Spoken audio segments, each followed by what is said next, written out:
All right, welcome into the Aggie Up Podcast. This is Isaac Draxler. I'm joined by Seth Tuba as usual. Seth, what's up? Sorry, what's up?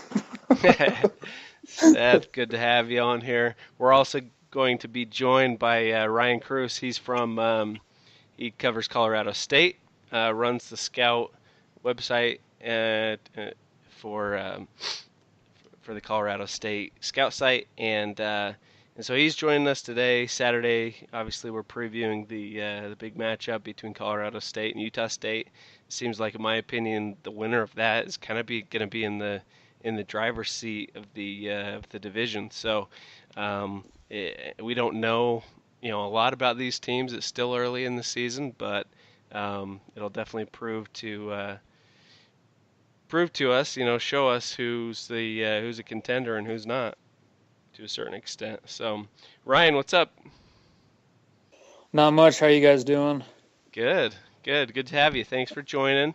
So, yeah, I'll really start with what I guess your opinion so far of Colorado State so far this year. It seems like they're a pretty solid team, with losses to Colorado and Alabama, which you can't necessarily fault too much. But what are some of the I guess let's start with that. What are some of your thoughts of the Rams this year?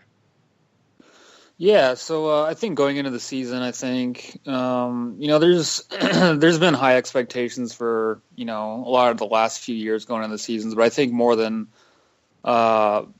really any of the recent years going into this season, there's a lot more expectations as far as a team that could legitimately win the conference title or at least compete for the Mountain Division. Right. And I think up to this point, I don't think any of those sentiments have really changed. As you mentioned, their two losses are to Alabama and Colorado. And that Colorado game was, for those of you that watched, it was pretty debatable with the three offensive pass interference calls. I'm not saying CSU would have won. The Colorado game, yeah. Yeah, exactly. I think Colorado still outplayed CSU, but still those three offensive pass interference calls negated two touchdowns and another big play, which were, essentially all of CSU's big plays that game offensively. So anyways, this team could be realistically 4-1.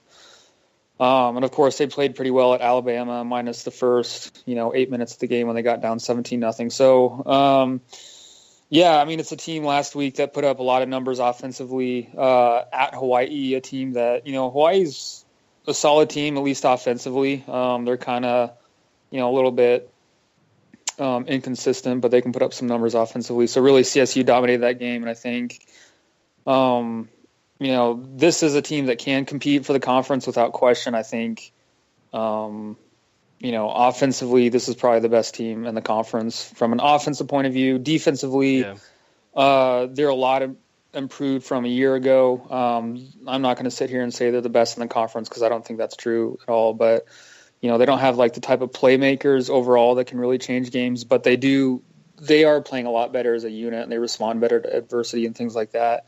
Yeah. So yeah, I mean, as you mentioned, this game is definitely going to be interesting as far as, who's going to have a leg up after this, whoever wins. The Mountain Division certainly is going to be very challenging. Right. A lot of competitive teams. So yeah, Saturday is going to be really interesting. Yeah, and I think a lot of people remember not only the game from last year with the Aggies.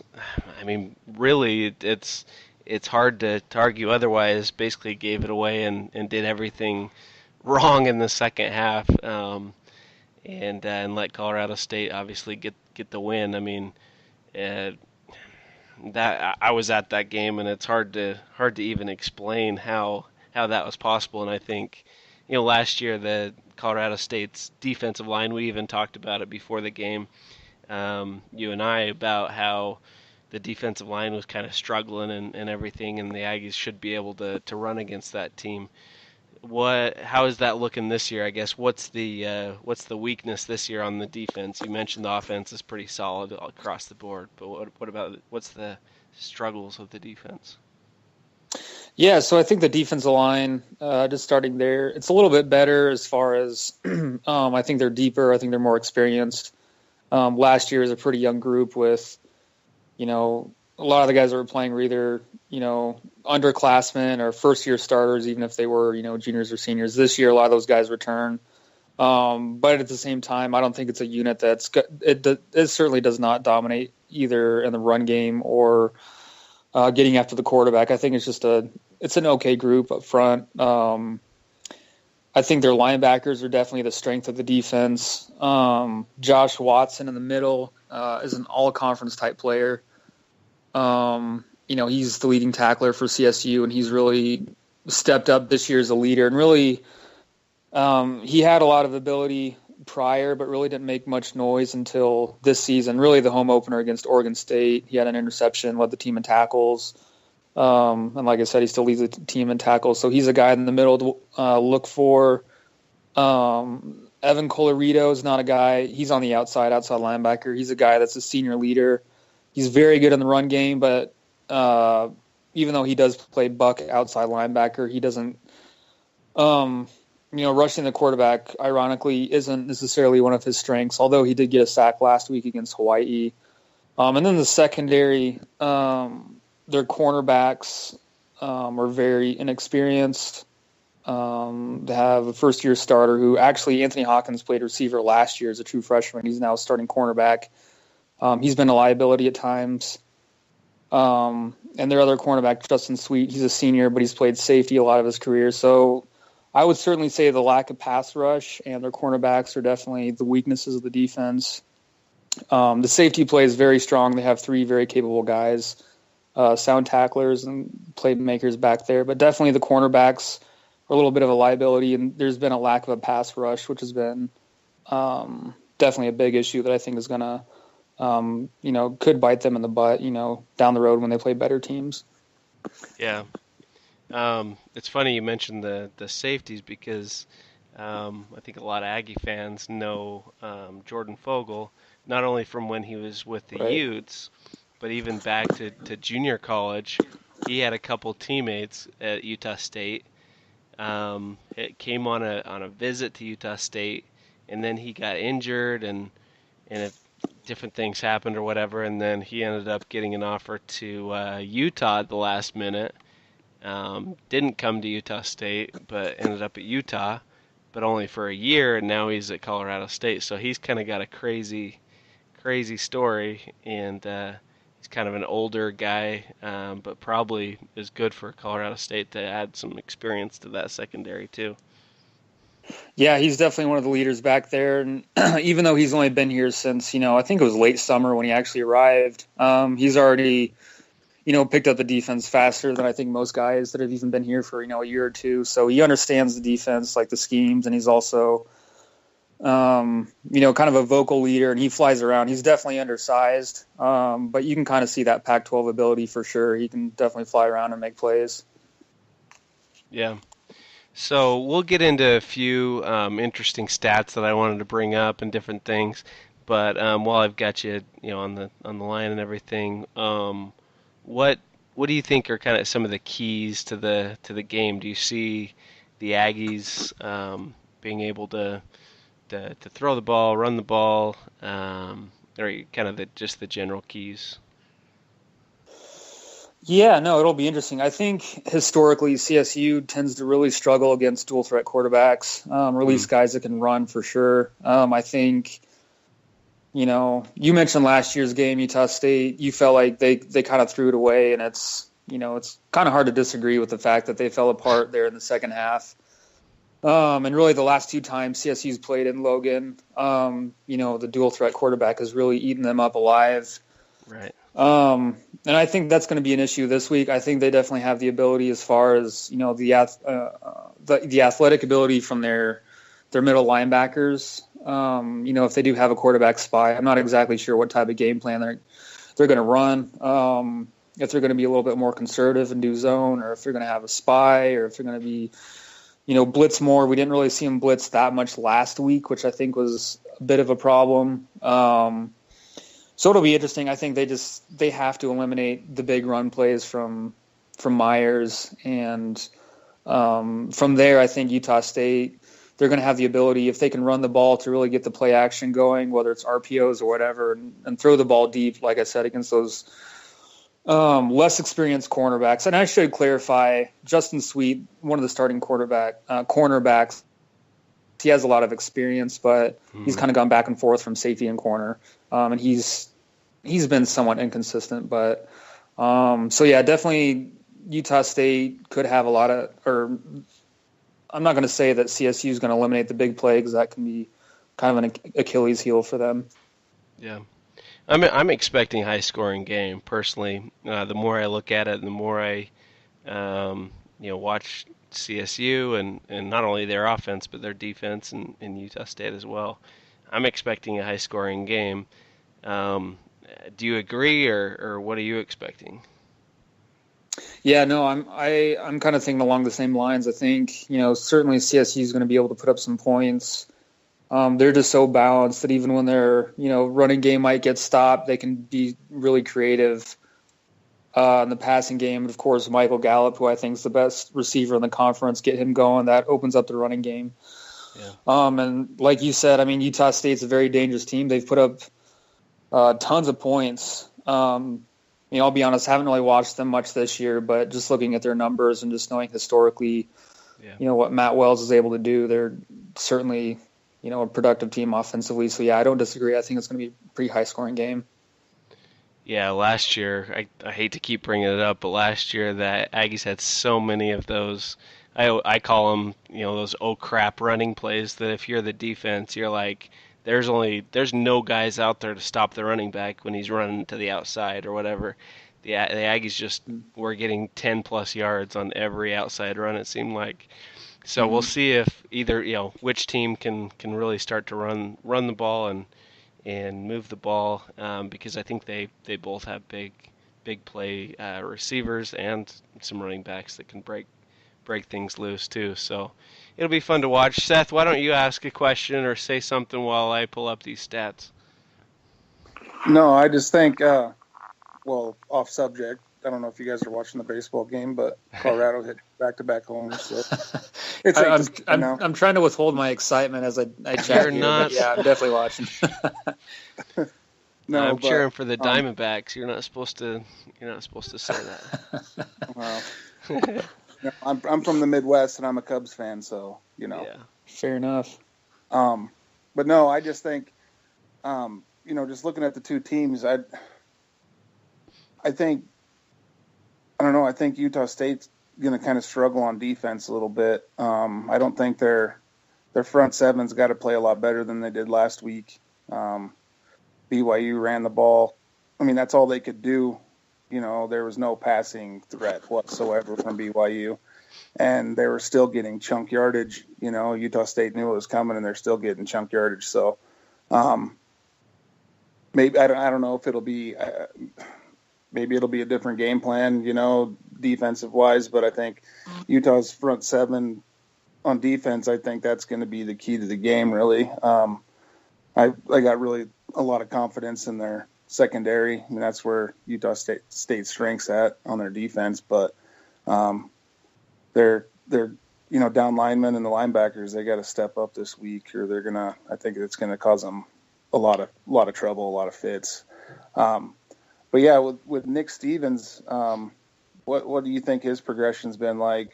I remember when he first started, and seems like he's just gotten, sometimes quarterbacks hit that ceiling really early, but it just seems like he just gets better and better and better. Yeah, I would tend to agree with that. He's been interesting because he's been so inconsistent, and I think, especially last year, he started out, he had one of the biggest, I guess just most drastic changes from any one player in a season that I've ever seen. He started out first game against Colorado and had, one of the worst quarterback performances in recent CSU history. He threw for 31 yards, 2 interceptions, no touchdowns, got benched for a true freshman. And as you guys know, he came back against Utah State and reestablished himself as a starting quarterback for CSU and really started to blossom from then on out. And I think this season he's kind of continued on with that progression, as you mentioned. He's not flashy. He's not physically imposing. He, doesn't have the strongest of arms, but he's very, very intelligent, and he's usually very accurate. And I think the main thing is he has the chemistry going with his receivers and really the whole offense. I mean, whether he's, it's a swing pass or they're getting their tight ends more involved. But he just seems a lot more comfortable and a lot more poised, whereas earlier in his career, I think, he's always been a tough kid, but I think he'd get a little more rattled, whereas now he can take a hit or he can throw an interception and he's able to bounce back. But as you mentioned, it'll be a stronger test for sure this week with Utah State's stronger secondary. And, I think, he kind of had his way last week, obviously, with Hawaii, but I think it's going to be a tougher challenge this weekend at Utah State. And I didn't get to watch the Hawaii game. Did Hawaii bring a lot of pressures? I know Utah State, they just seems like like last week it was kind of hard to tell just because BYU, they didn't, when they threw it, it was kind of a shock, that they're actually going to try to throw the ball because it seemed like they completed more passes to Utah State players than they did their own. But so I guess that was, it's not like, they were running at 3rd and 8, you know what I mean? So it's not like a, traditional, down and distance where you'd throw it last week. But Utah State's just been having a hard time getting, this whole season.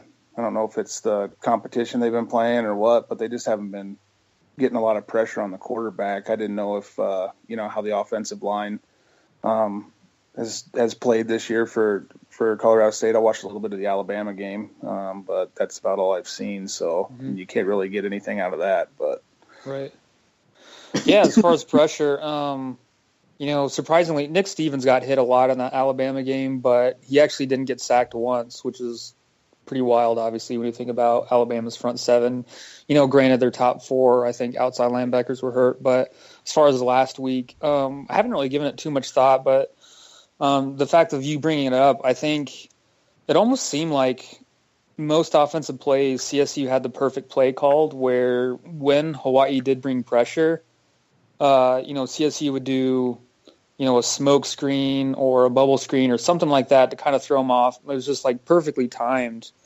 to kind of throw off the defense. When they did bring pressure, it came from, a nickel guy and left the slot wide open. So Dietrich Clark had a wide open touchdown. So I think CSU just kind of had the perfect play calls to keep, Hawaii off balance. And of course, going up 24-0 like that really quickly, I think Nick Rolovich was just kind of, his defense was on their heels trying to figure out, how to stop that offense. All right, so I've got a couple stats for you guys, and a few of them are kind of unbelievable. One being Utah State has 3 pick sixes, which is great, and obviously 2 of those against BYU was huge in the win.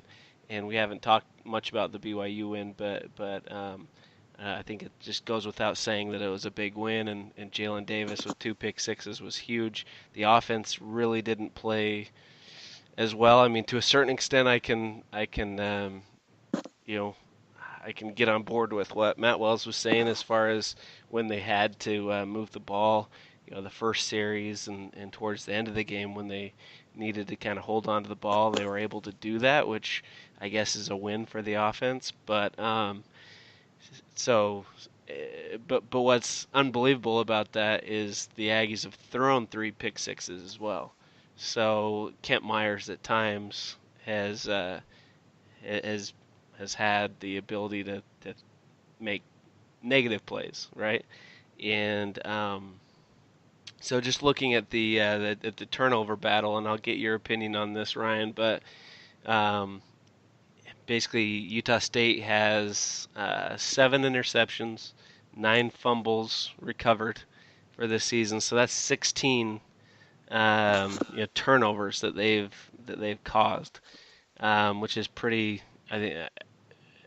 impressive. 10 all of last year, just to give you kind of an idea. And at the same time, Colorado State's had 10.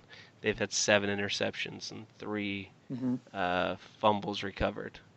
So what do you see, I guess, in this game, Ryan? Do you think it doesn't look like, I mean, an inordinate amount as far as interceptions? They've thrown 6, they've lost 3 fumbles. Do you see that as maybe not being a huge factor, maybe a big one in the red zone, or maybe a few turnovers, or do you think that could be a problem? That's a good question. I think, based on the numbers you've mentioned with Utah State and just knowing, obviously covering Colorado State, I think there definitely could be, I guess, a fair amount of turnovers. As smart as Nick Stevens is throwing the ball, like you said, he has 6 interceptions this year. Really could have had a 7th in their opener against Oregon State. He had kind of an awkward pitch pass in the red zone that should have been picked off. Hit a guy in the numbers and he just dropped it. But, those 6 interceptions kind of show that he is liable to, as accurate as he is, he can miss his guys. I think especially his deep ball. He tends to overthrow guys. At least he has this year, and I'm not really sure why, because that hasn't really been an issue in the past. But I've noticed the last couple of weeks specifically, like he missed Michael Gallup had, I think, 212 receiving yards last week, and he missed Gallup essentially wide open on a deep post and just overthrew him. He's overthrown guys several times this year. But, I think he could definitely throw a couple interceptions. I think, CSU's got some playmakers in the secondary that can make some plays. Trey Thomas, one of their outside linebackers, has a pick 6 this year. At a point that, I kind of mentioned CSU's lack of pass rush, something that I think, kind of going off on a quick little tangent, I think Myers could have some success because of his legs keeping plays alive, and because CSU hasn't really been able to get after the quarterback very well and really apply pressure. I think that's going to really open up the ability for Utah State to have some bigger plays, keeping plays alive so he can find a guy open or something along those lines, or even take off running. So that could be an issue for CSU. So I think the biggest thing for them is going to be containing him, but also being able to put pressure on him so he can't make mistakes. Otherwise, I don't know. Maybe they won't. Utah State, maybe they won't, throw the interceptions or have the turnovers that maybe CSU's looking for. Yeah, I think, those are huge matchups. Kent Myers with whether it's with his legs or with his arm, is going to be huge, making good decisions in this game, especially where, Utah State, I don't think anybody thinks Utah State's going to win with 14 or 17 points, I think it's going to be a high-scoring game, and Kent Myers is going to be huge. The other huge matchup is Jalen Davis and the Utah State cornerbacks against Gallup. So we've heard all about Gallup. He's had a huge year, had a huge game against Hawaii. Who are some of the other guys to watch for that could hurt the Aggies if maybe Jalen Davis kind of shuts down Gallup or whatever? Yeah, and I think that's a fair point. I think, teams are definitely going to start, as talented as Davis is, I think teams are going to start even double teaming or, have a safety definitely shadow whoever's covering Gallup. So there's definitely potential that he wouldn't have as much success as he's been seeing. But, to answer your question, Dietrich Clark is a slot guy. He had 2 touchdown catches last week against Hawaii, lined up in the slot. He's a guy that can, play Wildcat quarterback. They'll use him on jet sweeps, kind of like that little speedster that they can use in a variety of ways. Excuse me. Their number 2 receiver is actually BC Johnson. He's not huge, and he's pretty fast, but he doesn't blow you away, I guess, necessarily with a lot of his skills, but he's nicknamed the Standard because he just does everything pretty well, and he's consistent. And he's a guy that he can move the chains. And yeah, I think he's a productive guy that sometimes gets overlooked just with, all of CSU's weapons at running back and receiver. So really those are the main guys. And even at tight end, Dalton Fackrell, who comes from Snow College out in Utah. He was actually he was the first team JUCO All-American 2 years ago before transferring to CSU. Really didn't get many looks last year. He was learning how to block because he essentially was a a big receiver at Snow College with the spread offense they run. But this year he had the touchdown last week against Hawaii, so he's another guy to look out for. So really, there's just so many guys. I feel like I'm coming off as biased, but really there are so many offensive weapons for CSU that, I mean, quite frankly, it's hard to game plan for. Yeah.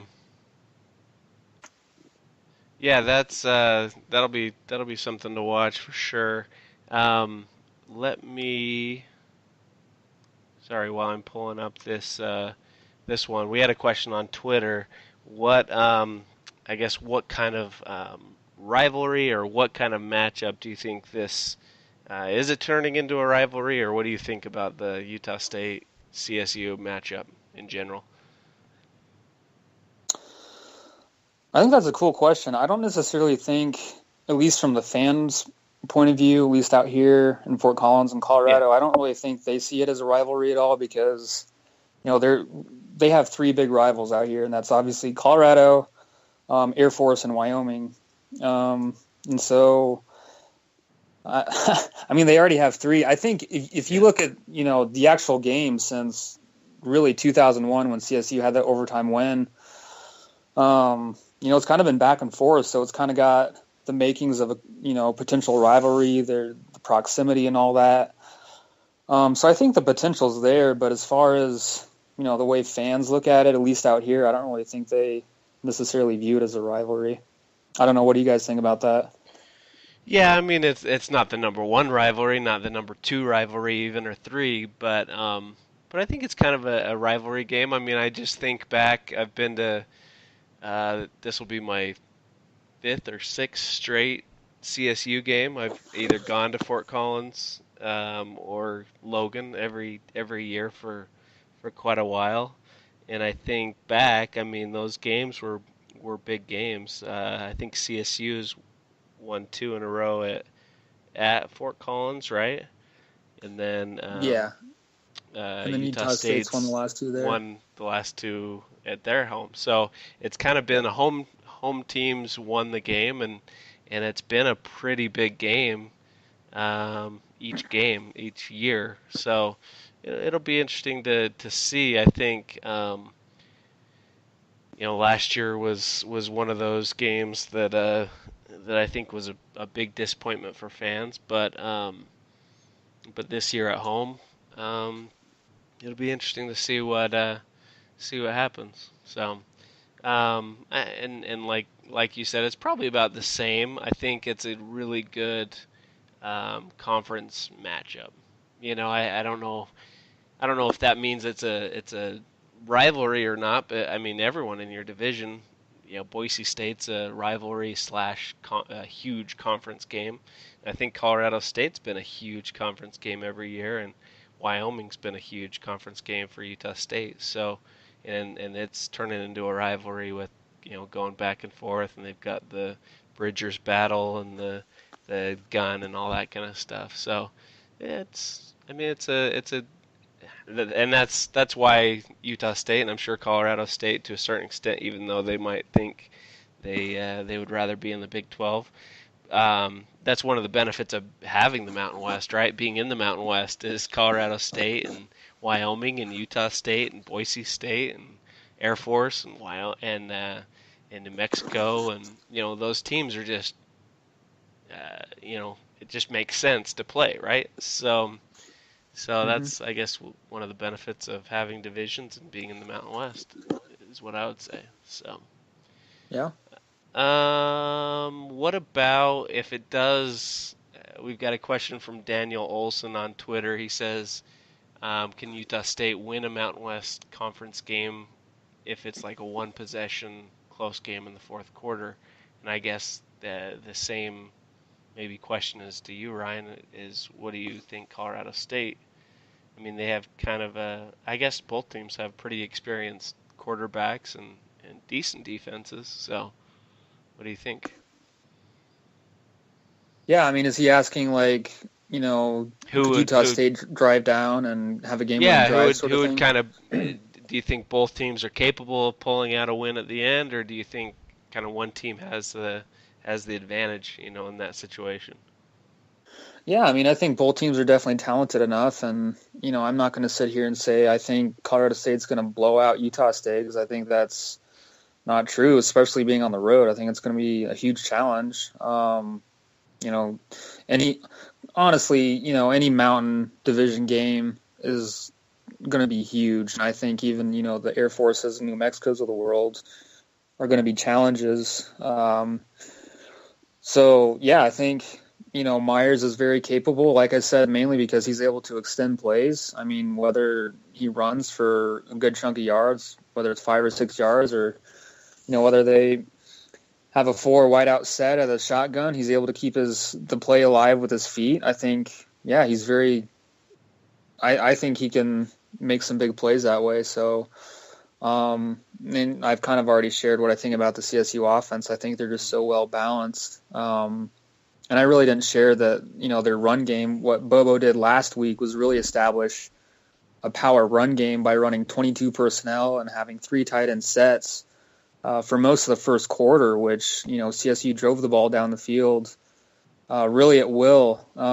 Even though, Nick Stevens had a lot of those touchdown passes, it was the running game that opened that up. So, yeah, I think either team has the ability to go down late and, put up a game-winning drive. Yeah, and then we also had kind of an interesting question from Greg Stevens on Twitter. I don't know if you saw this, but he said Bobo has done really well maintaining what McElwain built. Any rumors that P5 schools looking to poach him? What do you think about his long-term ability there at CSU? Yeah, that's certainly the question that has a lot of fans uneasy. I mean, you just kind of look at CSU for what it is. It's, is it a premier destination? Not really. They haven't really had success. I mean, they haven't even won a conference title since 2002.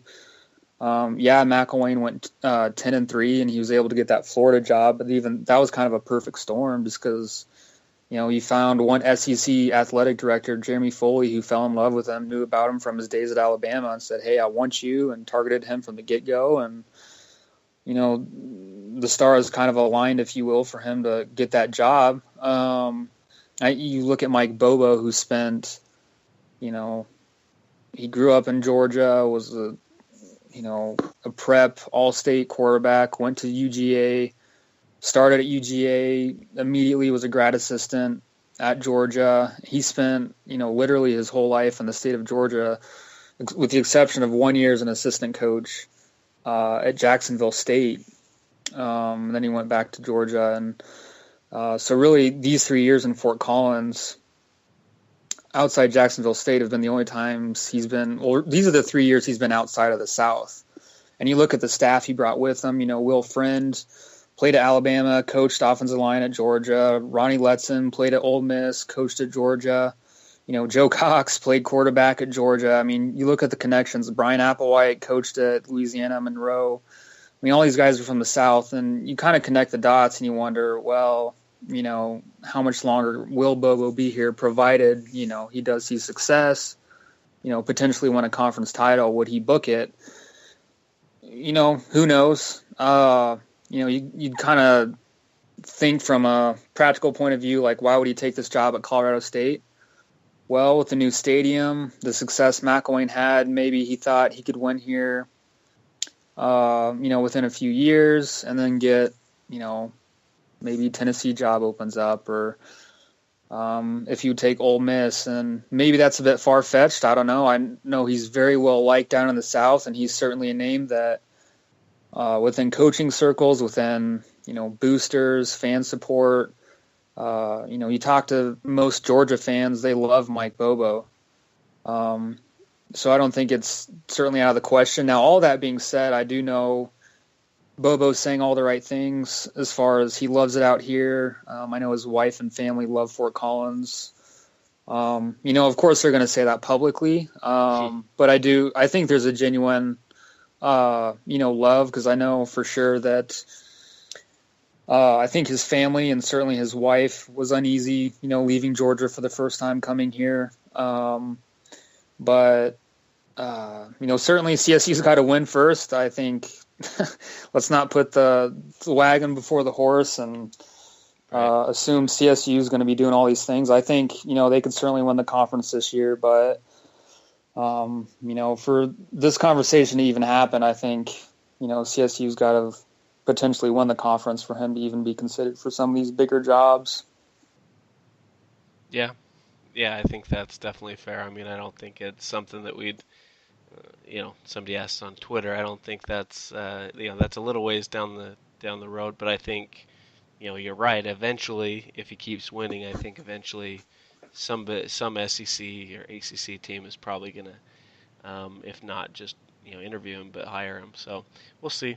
Obviously, he has to keep winning first, and probably is a check mark or a kind of proof that if you hire the right guy, if you hire a good coach, he can win, whether it's at CSU, USU, or Alabama. You got to hire the right guy. So a couple more stats that are interesting, I think. Utah State. I guess we'll start with the offensive stats. 37.5% on third down conversions, 33 for 88. To compare, CSU on third down is 57.14%, 40 for 70. So that's definitely, I don't think, I think to a certain extent you can probably look at CSU as so far this year has probably been the better offensive team, and that's a huge part of it is those third down conversions and the ability to move the ball and keep drives alive, because Utah State has kind of been feast or famine. They've had so many 3-and-outs, it seems like. So another interesting stat is Utah State's defense is a whopping 0%. So offenses against Utah State in the red zone have converted 100% of the time. Obviously, that's not touchdowns every single time, but Utah State has yet to in 11 attempts, and that shows a little bit about the defense maybe, but in 11 attempts, Utah State's defense hasn't come up with a stop, whether a fourth down, a blocked field goal, missed field goal, interception, turnover. So they've gotten a lot of turnovers, but not really those red zone, saving defensive stops. So kind of interesting. Colorado State. Did I mention that? I don't think I did. So their defense, or I guess the offenses against their defense are 62.5%. So they're 5 for 8. So CSU has had 3 stops in the red zone, and Utah State hasn't had any stops. And a lot of that's, I mean, to a certain extent, if a guy misses a field goal, he misses a field goal. It's not always, the defense's fault. But kind of interesting stats. We'll see how that red zone battle goes and who wins that on Saturday. Any other keys that you can think of, Seth, that you wanted to bring up? No, I mean, you talked about the third down conversion and stuff. It'd be interesting to see part of that down and distance. It just seems like every time Utah State's not converting, it's 3rd and 13 because something stupid happened on second down or a penalty or, so yeah, just be kind of interesting and way CSU so balanced. I'm going to just guess.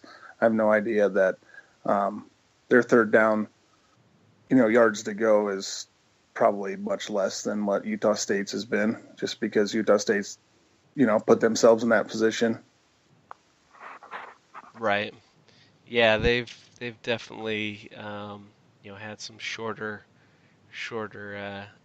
third downs and different things.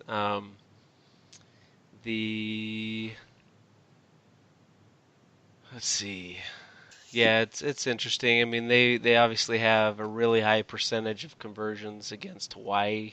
They were kind of just clicking 72% third down conversions, but 58% against Alabama. And 50% against Colorado, so 57% against Oregon State. So it's definitely been a strength, I would say, for Colorado State, and to a certain extent, it's kind of been a weakness for Utah State. So um, something else to look at, I guess.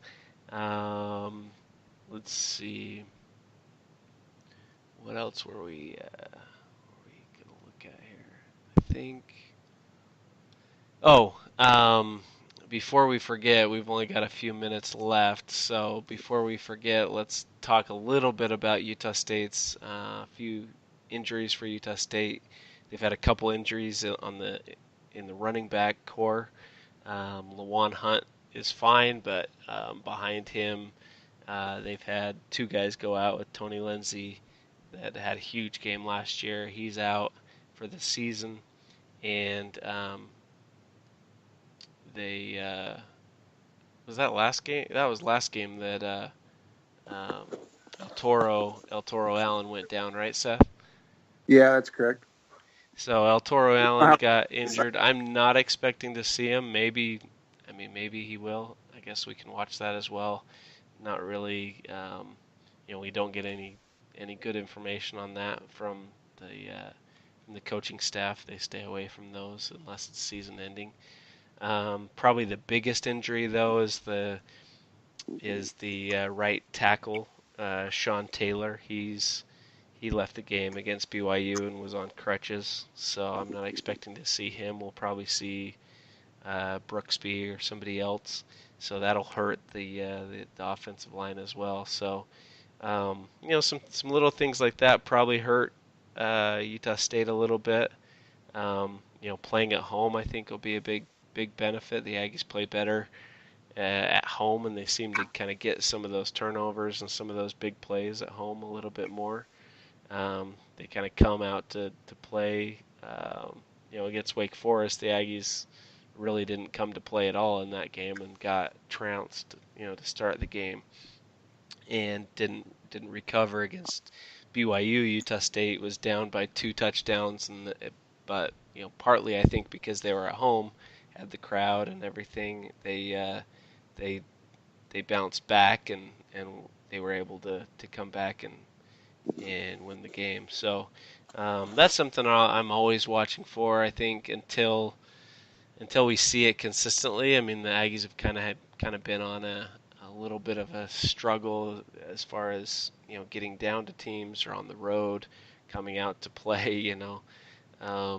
Some of those big games have been a little bit of a struggle at times. So I'll be watching for that.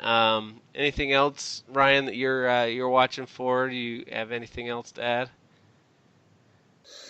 Not really, man. You guys killed it with the numbers. I think the one key for sure is interceptions, or just turnovers. I think the one thing CSU really did last week, they were clicking on all cylinders, but they didn't turn the ball over once. So, I mean, they won by 30 and then really never gave Hawaii any chance. And I think if Nick Stevens, which, he can be prone to throw some interceptions, if Utah State can get 1 or 2 big interceptions with CSU being on the road, I think, there's going to be some adversity there that could really, it'll be interesting to see how CSU responds to it. Let's just put it that way. Yeah, I mean, it doesn't take a rocket scientist to figure out, if you win the turnover battle, it's a good thing. But, right. Colorado State's lost the turnover margin against Colorado and against Alabama. They're 2 losses. So, no doubt that's going to be a huge factor. And then obviously Utah State, as I mentioned, they beat BYU with a huge positive turnover ratio. In San Jose State, they had a huge positive turnover ratio as well. Against Wake Forest and against Wisconsin, they lost the turnover margin. Against Idaho State, it was even. The turnover margin was even. So, and they still won, but that's Idaho State. So yeah, I mean, I think turnovers will be a big thing to watch for, and really just big plays. I mean, if Utah State And it seems like recently Utah State's been putting Jalen Davis. Maybe you've seen something different, Seth, but it seems like they've been putting Jalen Davis pretty consistently on the best receiver, and asking him to come up with stops and breakups, and that's one of the reasons why he's had so